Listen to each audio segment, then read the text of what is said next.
You are listening to The Evidence Locker. Thank you for choosing our podcast. Our sponsors make it possible for us to keep bringing you new episodes. Please support them as they have some great deals just for you, our listeners. If you prefer to listen to ad-free content, simply find us on Patreon, where plans start from as little as $2 a month. 25% of these proceeds are donated to the Doe Network, working to bring closure to international cold cases. For more information, follow the link in the show notes. Evidence Locker is sponsored by BetterHelp, the world's largest online counseling platform. Take charge of your mental health with the help of an experienced professional. Go to betterhelp.com/evidence today and get 10% off your first month. Our cases deal with true crimes and real people. Some parts are graphic in nature, and listener discretion is advised. Each episode is produced with the utmost respect to the victims, their families, and loved ones.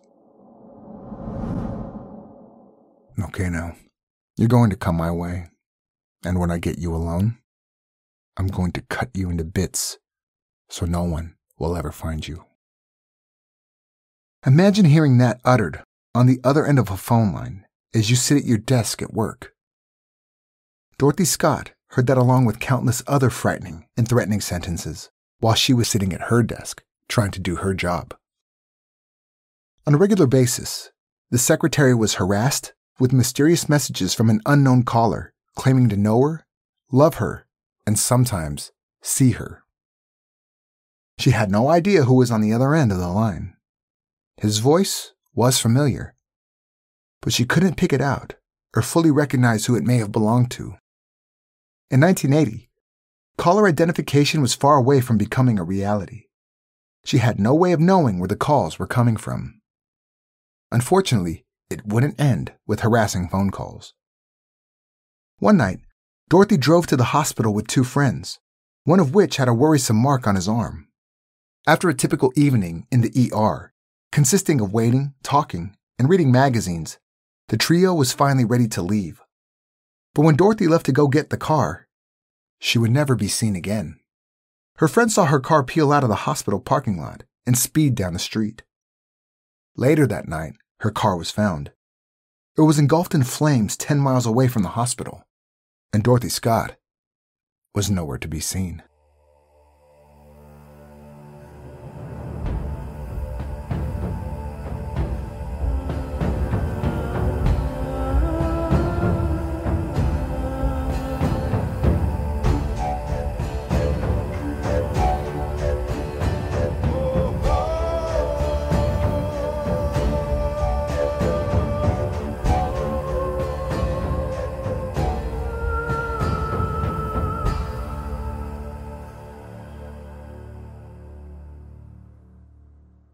Southern California, the land of palm trees, celebrities, and Disneyland.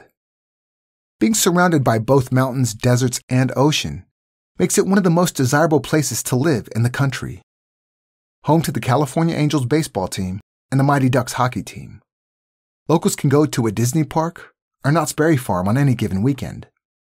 Surfing, snowboarding, and skateboarding are some of the most popular ways to cut loose, and the weather is perfect and sunny more times than not. Anaheim, California, is located approximately 1 hour southeast of Los Angeles. In 1980, it had a population of just over 200,000 and was the picture-perfect place to raise a family with its open space and pleasant climate. Dorothy Scott lived in Stanton, a smaller town just west of Anaheim, with her 4-year-old son, Sean. Dorothy was born on April 23, 1948, and was the daughter of Jacob and Vera Scott, who lived in that same area. She was very close with her parents and lived with her aunt, Shanty Scott. The Scotts were a church-going family, devoted to their faith and committed to their family unit. They helped each other out, as demonstrated by Shanty allowing Dorothy and Sean to live with her. Dorothy worked as a secretary at 2 different shops. They were located next door to each other, which made it easy for the single mother to pick up both of her shifts. Swinger's Psych Shop, located at 517 South Brooker Street, was a psychedelic paraphernalia store that sold items such as lava lamps, love beads, posters, and various other popular pieces from the 60s and 70s hippie heydays. Her other workplace, Custom John's, was a head shop similar to swingers, and selling all kinds of drug-related knickknacks. Despite working at such colorful establishments, Dorothy, according to her friends and family, never partook in the same lifestyle as the customers who visited her work. She was a devout Christian and regularly went to church with her family. She didn't do any drugs and never drank alcohol. One friend was adamant that she wouldn't have even known what cocaine looked like if she saw it. The single mother spent all of her time either working, going to church, or being with her son. She wasn't hanging out with friends in clubs or frequenting bars. She didn't have a known boyfriend and wasn't seeing anyone, at least according to family and friends. One friend described her as being as dull as a phone book. While she was at work, her parents, Jacob and Vera, took care of her son. They only lived a mile away from where Dorothy worked, so it was easy for her to drop him off or stop by and check on him. She had a routine. She was able to provide for her son and give him a life surrounded by people she loved and trusted. Her life was good. In the months leading up to her disappearance, Dorothy was receiving concerning phone calls at work. These calls came from an unknown person who would sometimes confess his love for her, and other times threaten her with violence. He claimed to be following her wherever she went and told her detailed descriptions of her daily activities. His voice sounded familiar to Dorothy. He didn't seem to be making an attempt to disguise it, making him a callous predator, exerting the power of intimidation over his victim. According to Dorothy's mother, Vera, the man on the other end of the line threatened Dorothy, saying, "Okay now, you're going to come my way, and when I get you alone, I'm going to cut you into bits, and no one will ever find you." Dorothy was deeply disturbed by this threat. She thought about buying a handgun to protect herself, but never made the purchase. She signed up for a self-defense class and started karate lessons 1 week before she disappeared. She was on edge and worried about the person behind these mysterious and threatening phone calls. In 1980, caller ID wasn't around, and therefore she really had no clue where they were coming from. They could have been coming from inside her workplace, from across town, or even from somewhere across the country. However, Dorothy told her mother a chilling account surrounding one of the many phone calls. One day the caller told her to go outside because he had something for her. When she tentatively obliged, she found a single dead rose was placed on her windshield. Perhaps this mystery man wasn't far away, but lurking in the shadows right behind her. Was this man someone she knew?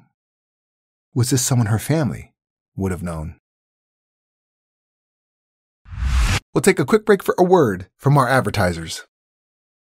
Evidence Locker is sponsored by BetterHelp, the world's largest online counseling platform. And just like that, the year is almost over. At this point, I find myself in a constant tug-of-war between what I still need to finish up and just calling it for the year. And as these thoughts mull around, I can easily feel overwhelmed. If only there was some kind of guidebook or paint-by-numbers instruction manual for living my life. If you also feel like this, BetterHelp's army of licensed therapists are there to help with practical advice and productive coping skills. So in a way, therapy is like a user manual for life. I have personally benefited from my BetterHelp sessions as it helped me identify things that have been holding me back. And I'm so glad I was able to talk things through with my allocated therapist. He understood my concerns and helped me weave my way through with advice about things I can change. And he taught me some practical skills for when my load gets a bit heavy. We are fortunate to live in a time when professional help is only an email or phone call away. With BetterHelp, you'll be matched with your very own therapist. If things aren't clicking, you can easily switch to a new therapist anytime. It couldn't be simpler.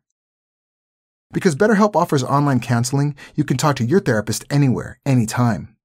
For me, I felt more comfortable opening up while in the comfort of my own home, instead of having the stress of making my way to a session, battling traffic, and then deflating in the waiting room. So if you're ready to get unstuck, therapy can help you move forward. Visit betterhelp.com/evidence today to get 10% off your first month. That's betterhelp.com/evidence. You can find the link in the show notes. Now, let's resume today's episode. Dorothy Scott had a rather uneventful life, according to those who knew her. Friends lovingly described her as boring. For all intents and purposes, her life was utterly ordinary. So receiving a string of threatening and mysterious phone calls seemed extraordinary. But this isn't the type of action anyone wants in their life. Dorothy stuck to her routine, making her a potentially easy target for a stalker. They couldn't rely on her sitting at her desk, answering her phone, and then driving right home at the end of the day. Her mundaneness might have been one of her greatest downfalls, sadly. She was a loving mother who devoted her life to taking care of her son. She worked 2 jobs in order to support him. Why would anyone want to harm her? What prompts someone to make threatening calls, especially since she was known for being kind and giving? May 27, 1980. On her last day at work, a typical Tuesday, she demonstrated her kindness. While attending a work meeting with several of her coworkers, she noticed one of her colleagues looking uncomfortable. They all noticed a large red mark on his arm and began to grow concerned. Pam Head, fellow coworker, and Dorothy decided to take Conrad Bostron, the man with the growing red blotch, to the hospital. On their way, they stopped by Dorothy's parents' house so she could check on Sean and tell her parents that she was heading to the hospital to help Conrad. For some reason, Dorothy decided to change a piece of her wardrobe. She was previously wearing a black scarf all day at work, but her mother urged her to wear a red scarf for the rest of the evening. Then, Dorothy, Pam, and Conrad drove to the UC Irvine Medical Center emergency room in Dorothy's car. This would be the last time Dorothy's parents and son would ever see her. At the hospital, Conrad was diagnosed with a black widow spider bite. Dorothy and Pam patiently waited in the waiting room. They chatted, paged through waiting room magazines, and watched television. According to Pam, Dorothy never left the waiting room, except to go to the bathroom one time. Dorothy was never seen talking on the phone or speaking with anybody at the hospital. Nothing in her behavior hinted that anything was wrong. At 11 p.m., Conrad was finally discharged, and Dorothy offered to bring the car around to the front to pick up her friends. On her way out, she used the restroom again, and then headed to the car as Conrad and Pam waited in line at the medication window. They filled Conrad's medication and continued to wait for Dorothy to pull up to the front. After another few minutes, the pair decided to walk outside and wait for her there. As they approached the parking lot, a set of high beams rushed towards them. They recognized the vehicle as Dorothy's, but to their surprise, the car quickly sped past them and abruptly left the parking lot. Neither Pam nor Conrad was able to see who was driving the car, but they identified that the vehicle was Dorothy's Toyota station wagon. Pam said she and Conrad waved their hands to get the attention of the driver. As she told investigators, "There was no way she could have missed us. The car made a right. We started running after it and it sped up." The car drove straight towards them before making a sharp turn out of the parking lot and darting down the street. Conrad and Pam were left puzzled by the actions of their friend. It was uncharacteristic of her to leave without them, or to not notify them that she needed to leave. They thought she must have had an emergency come up and didn't have the time to tell them. Perhaps she didn't see them waiting outside of the hospital when she sped by. They both knew Dorothy was a reliable person, so they assumed that she must have needed to deal with an emergency, most likely involving her son. Conrad and Pam waited at the hospital another 2 hours, hoping Dorothy would eventually return after tending to her emergency. But she never came back. Starting to get worried, they called Dorothy's parents, Jacob and Vera, and alerted the UCI police that Dorothy was missing. For the next several hours, Dorothy's friends and family were left completely bewildered about where Dorothy could have possibly gone. Her son was at home. She wouldn't have just left him. She didn't mention anything to her mother when they stopped by before the hospital. Where could she have gone to? And at 4:30 a.m. that morning, her family was hit with devastating news. Dorothy's white 1973 Toyota station wagon was found burning on Townsend Street in Santa Ana, approximately 10 miles from where she was last seen. Fortunately, Dorothy was not in the car, but there was still no sign of her.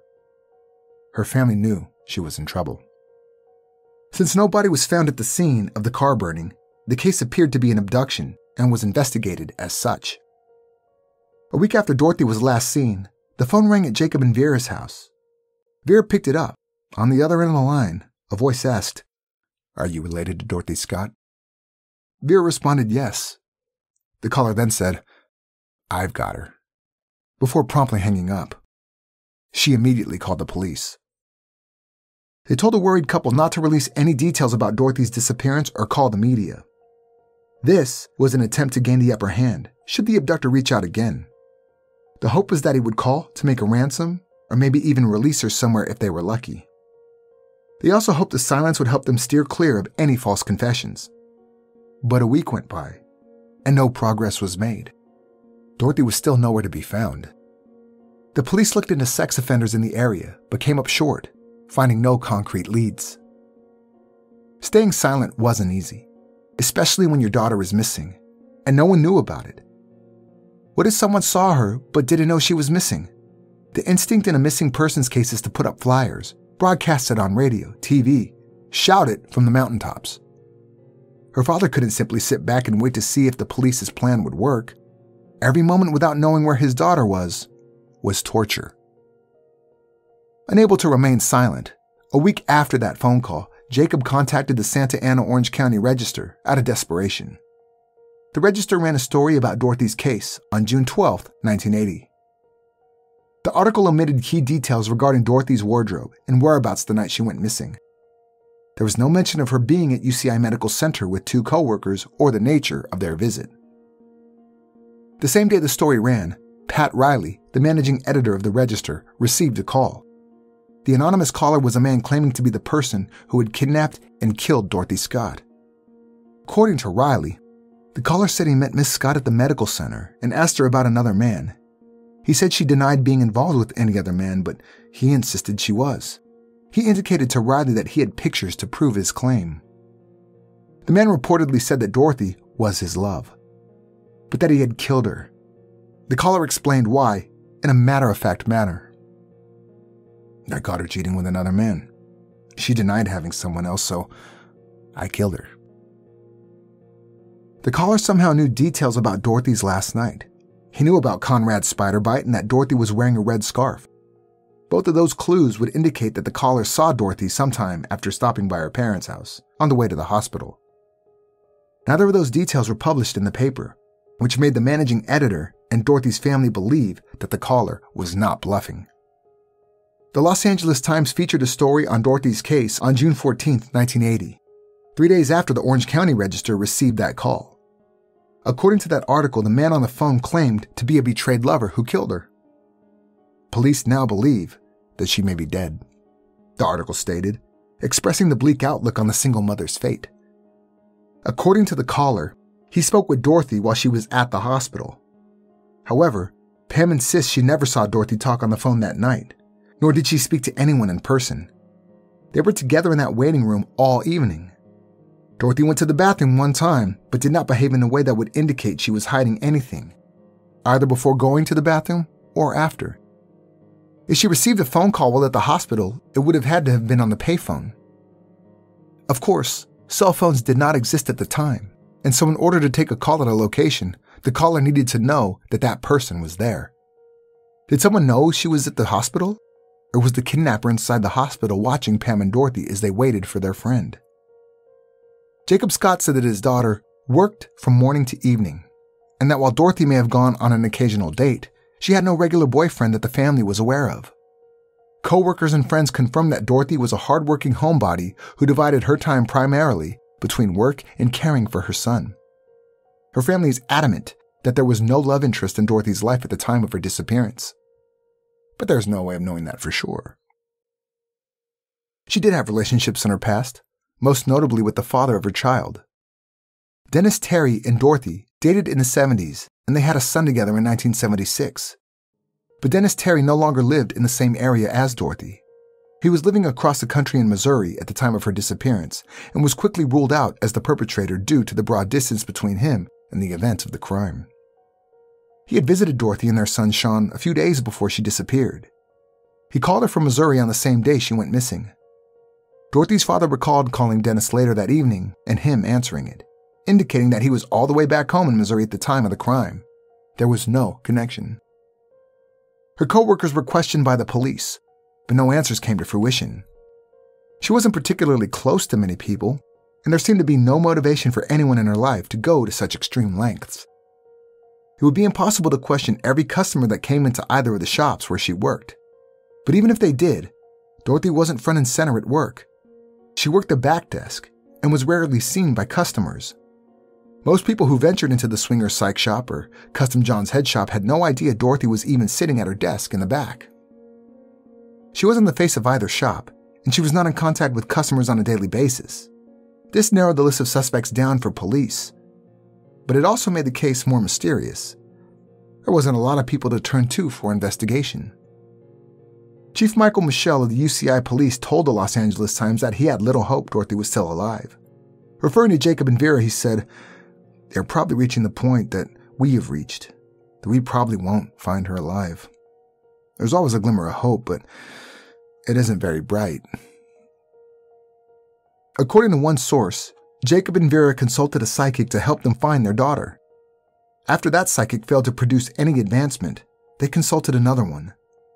The police even consulted their own psychic during the investigation, looking for any assistance and finding a break in the case. Jacob and Vera tried to stay strong amongst the devastation. Scott tearfully told a newspaper, "This far down the road, if we could just get the body, if that's what he's done to her, that is, if he killed her, maybe we could go on and live a normal life." Jacob hoped to appeal to the monster who took his daughter. I don't know what the guy wants. If he really ever had any love or compassion for her, it just seems the decent thing to do. To give her body to us so she can have a Christian burial. That's not too much to ask, is it? Of course, trying to appeal to a person who felt possessive enough of another human being to abduct and murder them seems futile. Whoever took Dorothy, based on the information the culprit gave police, felt as if Dorothy betrayed him. He cited her being with another man and essentially breaking his heart. And his answer to her supposed actions is to retaliate by taking her life. There is no evidence suggesting Dorothy was in a relationship at all. The connection between Dorothy and her abductor was completely one-sided. What happened that night? Where was Dorothy Scott? Every Wednesday afternoon, like a sick joke, Vera Scott received phone calls at her home.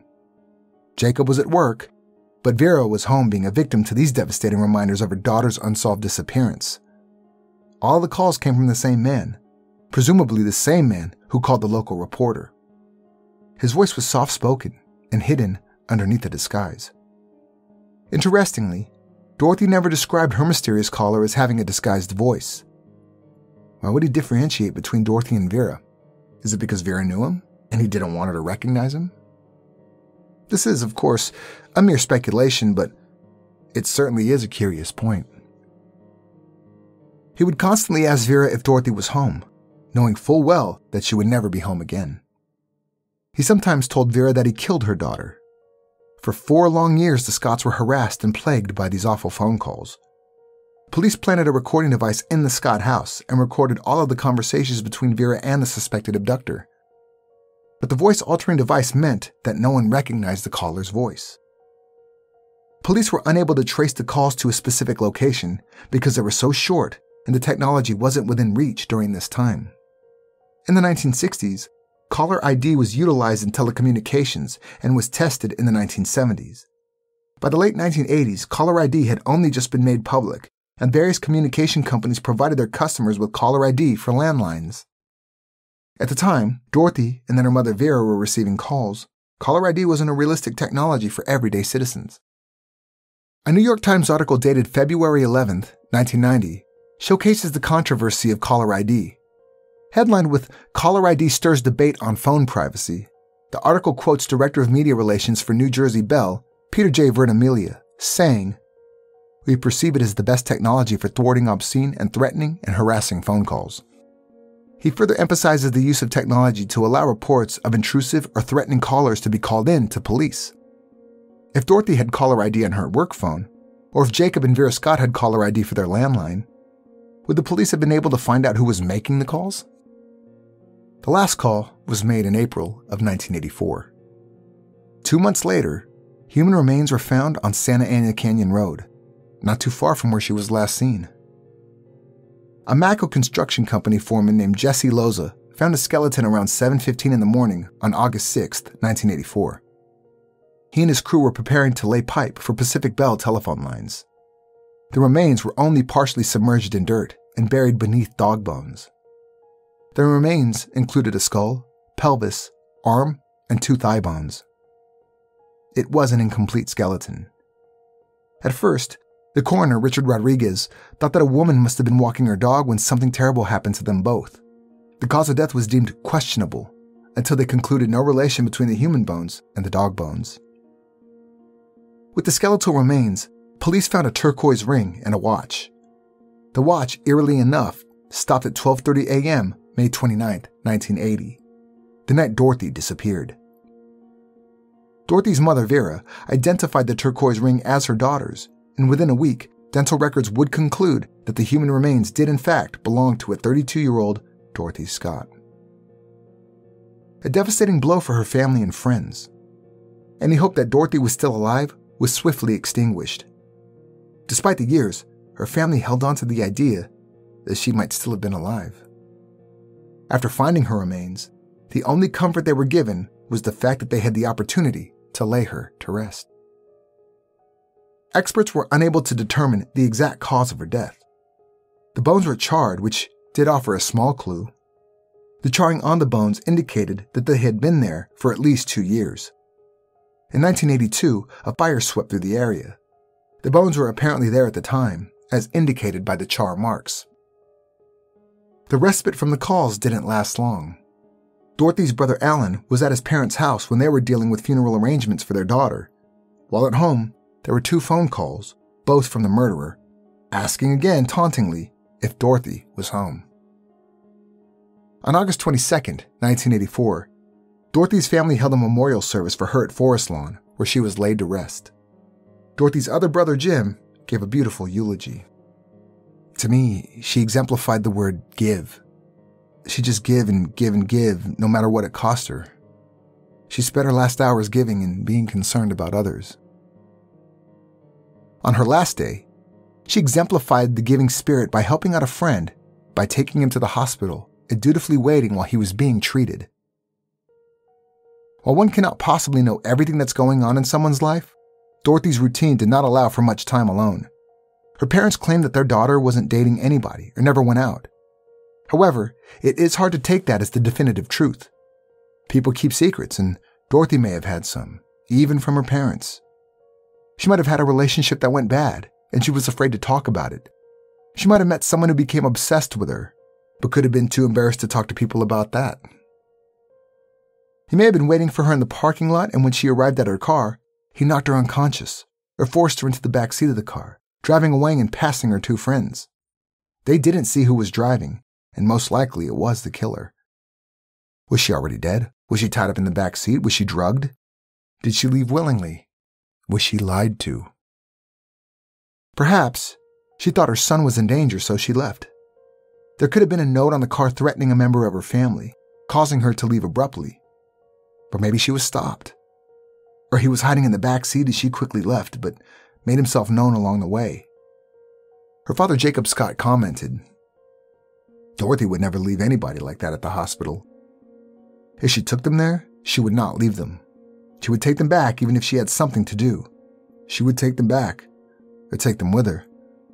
She wouldn't just up and leave them. That wasn't her way. She was the most caring person I've ever known." There are hundreds of possibilities, which makes it all the more frustrating that we will never know the answers to what happened that night. What small events could have changed the course of Dorothy's life? Was the killer hiding in plain sight? Why did they decide to kidnap and murder her when he did? Why that night? And why when she was with 2 of her friends?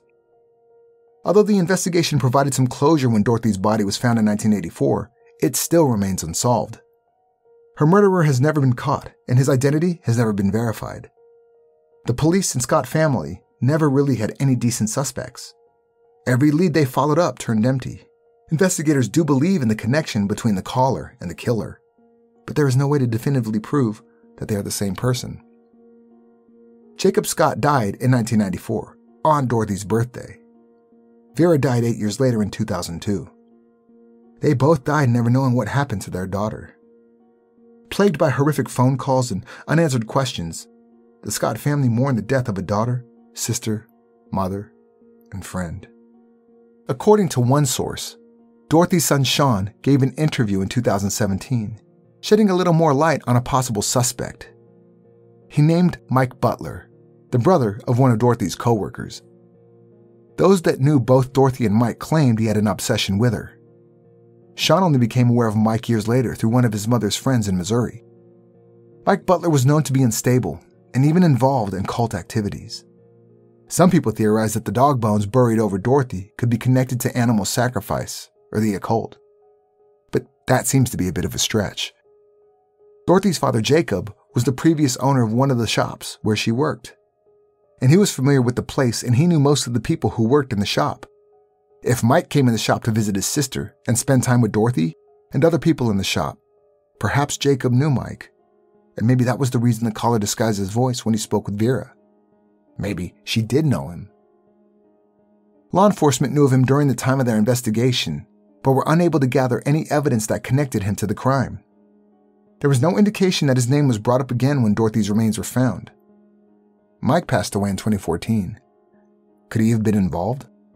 Another mystery that will most likely remain unsolved. At this point, a majority of the theories that people have gathered over the years are only speculation. The truth seems almost impossible to uncover save for substantial physical evidence of the murder.